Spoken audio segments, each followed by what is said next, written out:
Hello tout le monde, comme vous avez pu le voir sur le titre de la vidéo, on va se focus aujourd'hui sur les erreurs que font la plupart des étudiants qui préparent leur démo reel. On est maintenant au second trimestre, pas mal commencent à faire leur recherche de stage, d'autres aussi se préparent à rentrer sur le marché de l'emploi, donc je pense que cette vidéo va tomber à pic pour vous. Il s'avère que j'ai remarqué pas mal d'erreurs fréquentes qui ne concernent pas bien sûr, vous verrez, qui peuvent s'appliquer autant sur des métiers un peu plus graphiques et pas forcément dans l'animation 3D, que ce soit du concept art ou de la modélisation, que ce soit pour des exercices de portfolio ou des exercices de démo reel. Donc vous allez voir que ces erreurs se focusent sur 3 phases. La préparation avant de commencer votre exercice, l'exercice en lui-même et comment vous allez l'exécuter, comment vous allez être rigoureux, et enfin, après l'exercice, comment vous faites pour vraiment savoir si ce que vous avez fait c'est quelque chose de qualitatif et quelles sont des fois les petites erreurs que vous faites en animation 3D qui vous font perdre beaucoup de temps. Vous allez voir qu'on va vraiment se concentrer sur des exemples concrets et à chaque fois je vous montrerai l'erreur et la solution pour y remédier. Donc sans plus attendre, on attaque. Alors tout d'abord, l'une des plus grosses erreurs que font la plupart des étudiants quand ils vont préparer des shots pour leur démo reel, c'est de ne pas réfléchir avant déjà à l'amont sur le pourquoi de leur exercice. Qu'est-ce qu'ils sont en train de préparer? Qu'est-ce qu'ils veulent montrer comme notion à travers cet exercice? La plupart du temps, vous allez vraiment vous appuyer sur les fameuses showcase students que vont poster différentes écoles en ligne. Mais il faut bien savoir que ce sont des travaux qui sont issus de nombreuses années déjà d'expérience. Ce n'est pas un débutant totalement junior à qui on va demander ce genre de qualité de finition. Là, c'est vraiment pour des gens qui veulent aller sur du long métrage, sur des choses déjà assez poussées. Donc pour quelqu'un qui veut rentrer dans le jeu vidéo et la série télé en tant que débutant, c'est déjà un premier step très intéressant pour entrer dans l'industrie, il va falloir aller sur des exercices beaucoup plus concentrés. Parce que là, sur ce genre de shot, il y a plein de notions qui sont faites en même temps. Il y a du lip synchro, de la body mécanique et de l'acting. Et en général, vous allez vous lancer sur des exercices où vous voulez attaquer ces 3 notions à la fois. Or, il va falloir apprendre à séparer chacun de vos exercices par notion d'abord. Donc, d'abord, un exercice pour être à l'aise en body mécanique, un exercice pour être à l'aise en lip synchro, et après un exercice où vous allez pousser l'acting.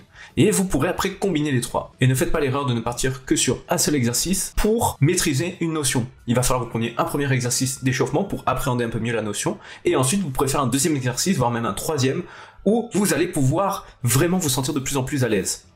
Alors oui, ça implique beaucoup de travail, mais ça veut dire aussi qu'il va falloir réduire votre ambition et pas partir sur des shots hyper compliqués où il va y avoir plus de 500 frames. Par exemple, un shot spécialisé sur les expressions faciales, ici, suffira largement. Donc voilà un exemple ici où justement l'étudiant se focus uniquement sur les changements d'expression faciale, afin d'être beaucoup plus à l'aise avec ça. Ici, justement, l'étudiant avait voulu faire une animation où il combinait mouvement, on va dire, du corps, plus la chanson et le lip synchro, et c'était beaucoup trop compliqué, ça demandait un travail énorme pour les compétences qu'il avait actuellement. Donc on avait déjà réduit ici le scope, l'ambition, avec juste ces 2 gestes et un peu de lip synchro. Mais même là, ça commençait à être trop compliqué et les étudiants ne voyaient pas le bout du chemin. Là par contre, on a un très bon exemple justement d'un exercice focus sur le lip synchro, où le but sera juste de retranscrire le texte sans faire beaucoup de gestes avec le corps, sans chercher à faire des gros changements d'expression et des grosses scènes d'acting. Non, là c'est le lip synchro. Ici dans ce cas, on va plus se concentrer sur la gestion de la body mécanique, comment on fait du pose to pose, comment on arrive à avoir une action fluide et dynamique. On va beaucoup travailler aussi les poses, les doigts, les pieds. Donc ça aussi c'est un exercice focus sur du pose to pose. Là ici, on va avoir un exercice beaucoup plus axé pure body mécanique où il faut qu'on sente la physique, le poids du corps. Et ça aussi, c'est encore un challenge à part. Voilà encore un autre exemple d'exercice en body mécanique. Sauf que là, le souci, c'est qu'il n'y avait pas trop d'informations sur les pieds. Donc l'étudiant a dû lui-même essayer de comprendre, prendre les poses pour savoir comment fonctionnaient les pieds au niveau des placements. Et rien que ça, c'est déjà un challenge de bien exécuter toutes ces poses-là. Et ça me permet d'enchaîner justement sur l'importance des références. À quel point il va falloir que vous preniez le temps d'avoir le maximum d'informations quand vous apprenez la body mécanique et l'acting.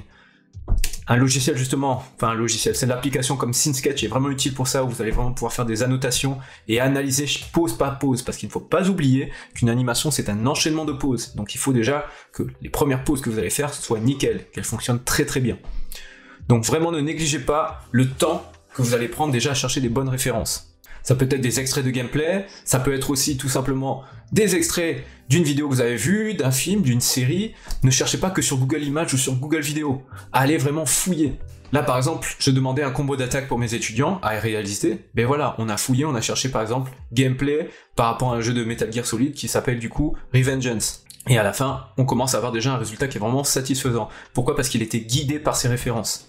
Mais des fois, ça peut être nécessaire de jouer soi-même la référence. Moi, dans mon cas de figure, j'avais un étudiant, lui, qui avait voulu faire un shot d'acting où il mélangeait un peu de la body mécanique, mais voilà, ça manquait d'informations au niveau des pieds, il avait voulu faire donc Jinx, mais le shot était trop ambitieux parce que là, encore une fois, il mélangeait mouvement de caméra, mouvement du corps, sachant que on ne devait pas voir le personnage de face, donc c'était très très très complexe, malgré les références qu'il avait fait. Et faut savoir que la prise de référence pour le boulot d'animateur, ça prend environ, je dirais, minimum 3 à 4 heures pour pouvoir avoir quelque chose de vraiment convenable qui va vous faire gagner du temps. Mais quand vous avez la bonne référence, ça va après beaucoup plus vite. Donc il est vraiment important, je le répète, de prendre le temps d'avoir des très bonnes références et de les analyser.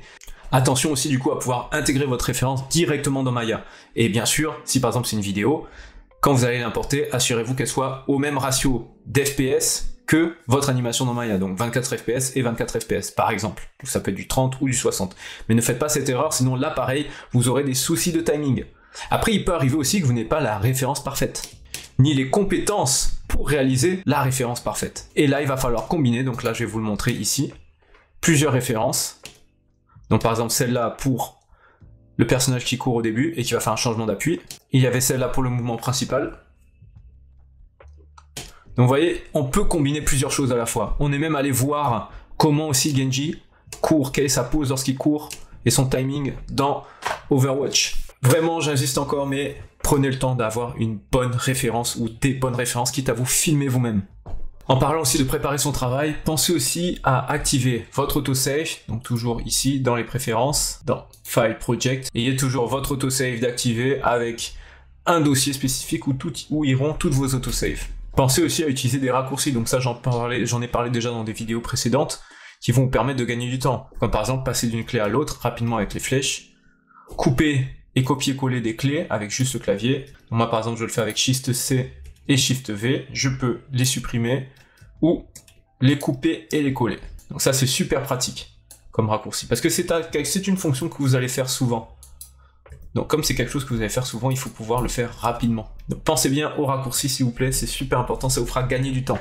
Pensez aussi à utiliser des plugins comme ce que j'ai montré la dernière fois, Twin Machine, qui permet de rapidement poser des clés entre deux clés. Par exemple ici j'ai cette pose où j'ai mon bras qui va être déjà dans cette position là et j'ai envie qu'il maintienne cette position un peu plus longtemps, donc je vais aller ici dire je veux que tu me copies plus la clé A8 que la clé A14 quand je suis à la clé 13, et là bam, il m'a copié à 100%, et si je veux je peux lui dire de faire quelque chose d'un peu plus modéré et se rapprocher finalement plus de la clé 14. Donc ça, c'est très intéressant, je vous conseille vraiment de vous pencher sur le cas de Twin Machine. Vous avez aussi l'Anime School Picker qui est vraiment pratique pour rapidement sélectionner plusieurs contrôleurs à la fois, comme par exemple là, le contrôleur de mes doigts, ou les contrôleurs de ma colonne vertébrale. Ça aussi, ce sera un gain de temps non négligeable. Donc pareil, tout est dans la vidéo précédente où j'avais mis les liens vers ces outils. En parlant de référence aussi, un autre piège à éviter lorsque vous allez animer, c'est de vouloir animer en même temps que vous animez la caméra. Ne faites pas cette erreur car il y a certaines choses où vous allez pouvoir vous tromper, notamment pour tout ce qui est motion trail et déplacement de votre bassin dans l'espace. Donc déjà, j'espère que vous utilisez le motion trail parce que ça aussi c'est super important. C'est ce petit outil ici là, dans Visualize, Create Editable Motion Trail, qui est dans la catégorie animation, qui vous permettra, en fonction du contrôleur que vous avez sélectionné, de pouvoir voir la trajectoire de votre mouvement.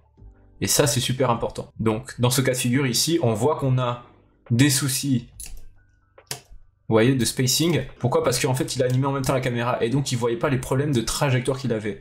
Donc je lui ai demandé d'isoler d'abord la caméra, ne pas la faire bouger pour qu'il puisse se concentrer uniquement sur le mouvement avant de voir ce qui marche et ce qui marche pas dans son bassin. Donc vraiment la caméra c'est à la fin quand vous avez un mouvement global comme ça. C'est pour ça que je vous encourage encore une fois à toujours essayer de faire vous-même le geste. Pas assez d'étudiants prennent le temps de eux-mêmes comprendre la pose et l'analyser. N'oubliez pas que c'est du dessin avant tout, l'animation. C'est donc une analyse du corps humain. Encore une fois, SceneSketch sera là pour vous aider à ce niveau-là. Une autre erreur aussi que font souvent les étudiants, c'est négliger les pieds. Exemple ici, nous allons avoir le personnage qui va prendre son appui et qui va aller en avant. Ben là par exemple, ce pied qui glisse comme ça, ce n'est pas possible. Il faut lever légèrement le pied. Là pareil au niveau de la pointe du pied. Ça c'est des choses qui peuvent être vraiment problématique pour vous si on regarde votre animation. Donc vraiment ne négligez pas les pieds. Même erreur ici, là on va avoir le pied qui va s'amortir alors qu'il est censé accélérer en touchant rapidement le sol. Ça c'est des choses auxquelles il faut que vous fassiez attention, aux pieds qui glissent, aux pieds qui s'amortissent alors qu'ils sont censés avoir une certaine vitesse.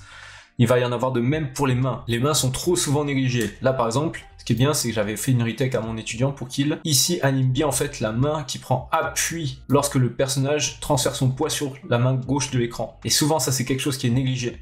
Ce petit détail au niveau des doigts. Là pareil, après la main est ouverte et elle va se refermer. Ce que vous pouvez voir aussi si vous avez reconnu le rig, c'est que c'est le rig d'Azri.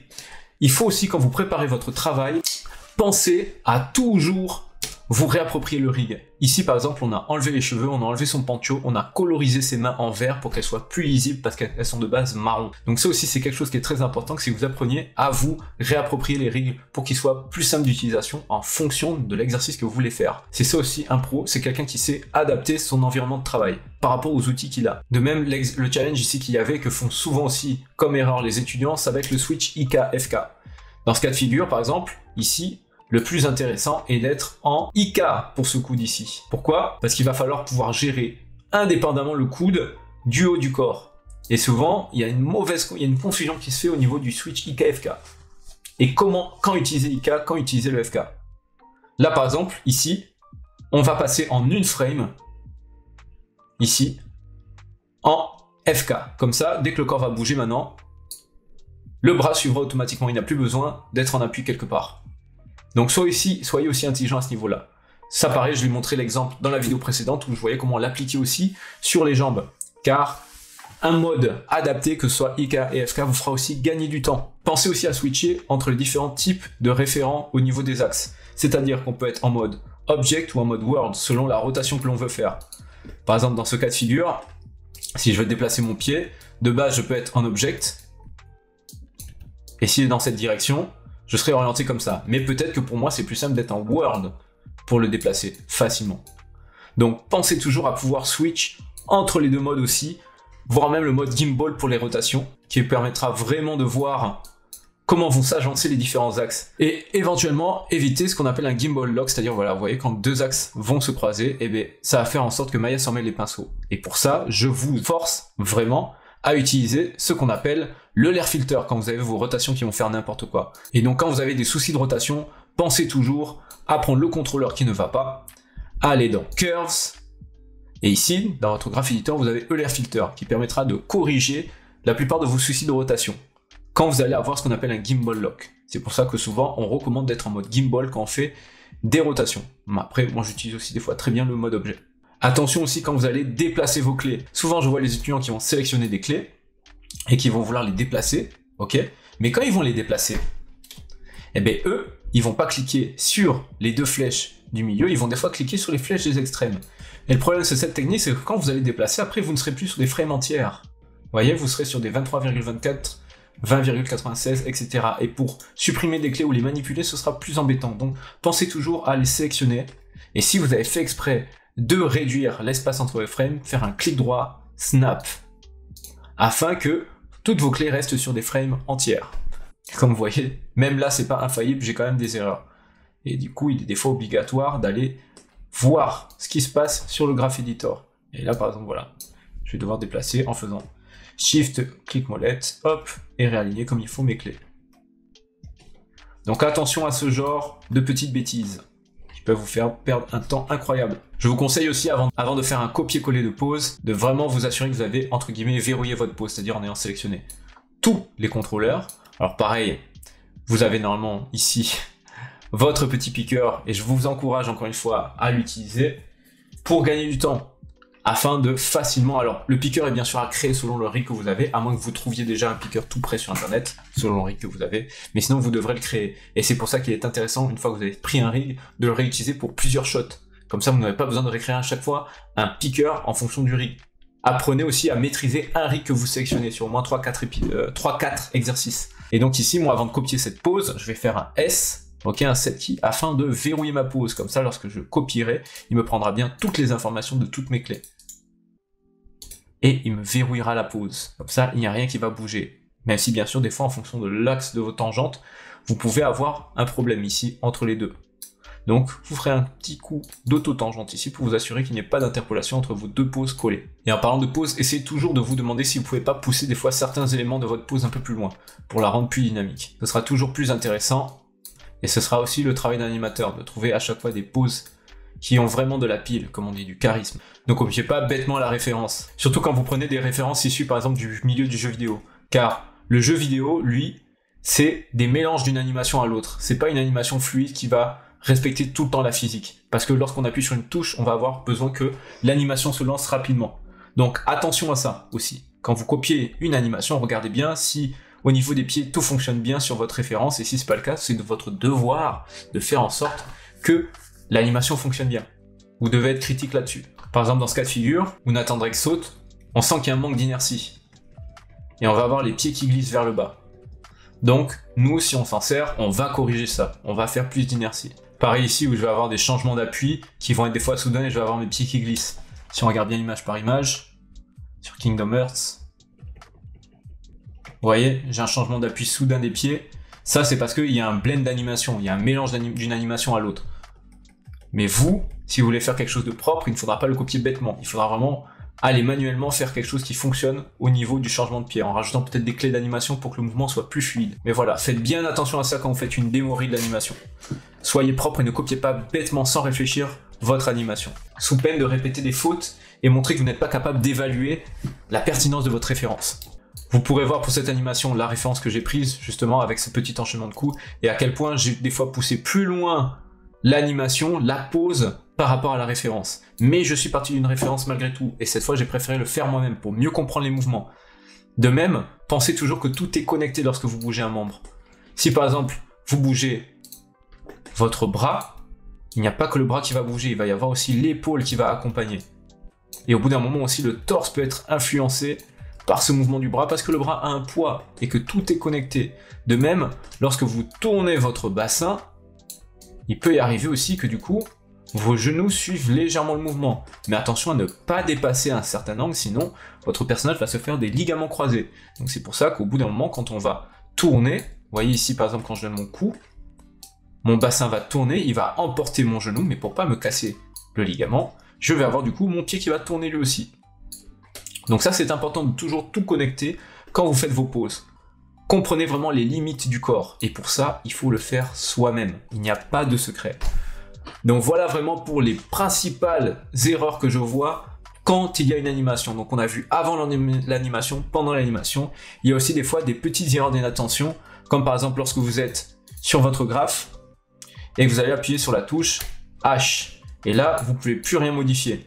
Donc pour ça, la manière de déverrouiller tout cela, c'est d'aller ici, là, et d'appuyer sur la touche J sur le contrôleur que vous avez sélectionné, afin d'avoir de nouveau votre graphe opérationnel. Il va y avoir aussi des fois, vous allez vouloir faire des copier-coller en étant sur le viewport. Là aussi, très grave erreur, vous allez faire un CTRL-C, CTRL-V, et en fait, il va vous copier-coller tout votre rig si vous faites ça.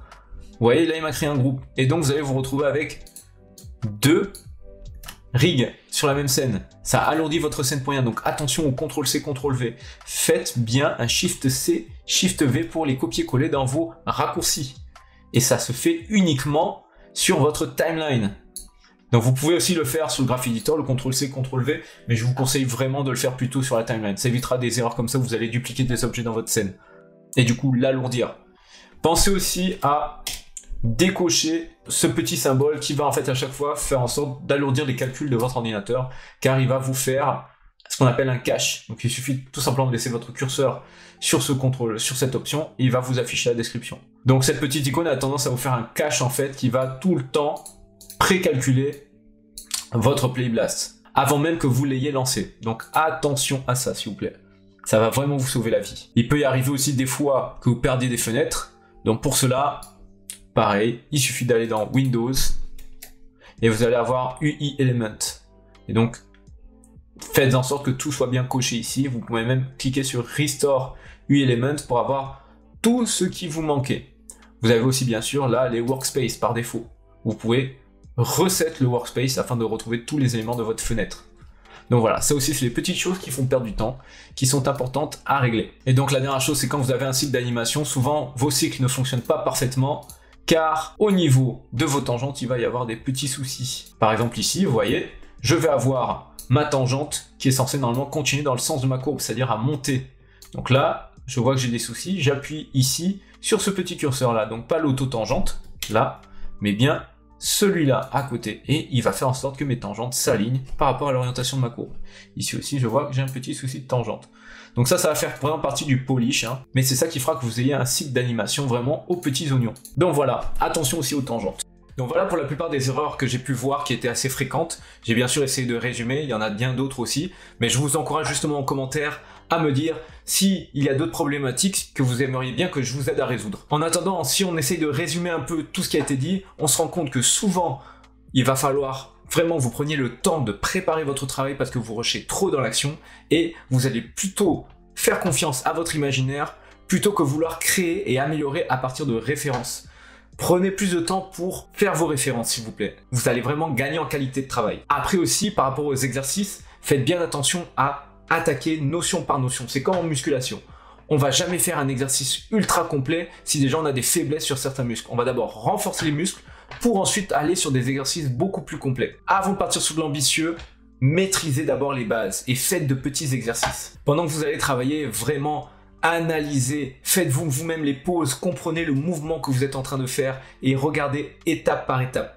Attaquez d'abord la partie basse du corps qui est en général source de la plupart des mouvements et ensuite passez à un autre chantier. Occupez-vous du haut du corps, des bras, de la tête, de l'expression faciale à la fin, de l'hip synchro si vous voulez et focussez-vous sur vraiment les détails des doigts, des mains, des pieds, des changements d'appui à la toute fin lors du polish. Et enfin, ça c'est le conseil le plus utile à chaque fois que vous prenez des notes. Appliquez, testez, répétez. Je vous montre par exemple des raccourcis, je vous montre comment par exemple réinitialiser des fenêtres, faites-le de suite, allez sur Maya et voyez comment on le fait, sinon vous allez l'oublier. Et préparez-vous une liste, ayez un accès rapide quand vous allez commencer à attaquer pour très vite retrouver toutes ces notes, toutes ces vidéos qui vous aident à améliorer votre manière de travailler et vos résultats. Donc voilà, écoutez, je compte sur vous, dites-moi ce que vous en avez pensé en commentaire et ma foi, on se redit à bientôt dans le dojo.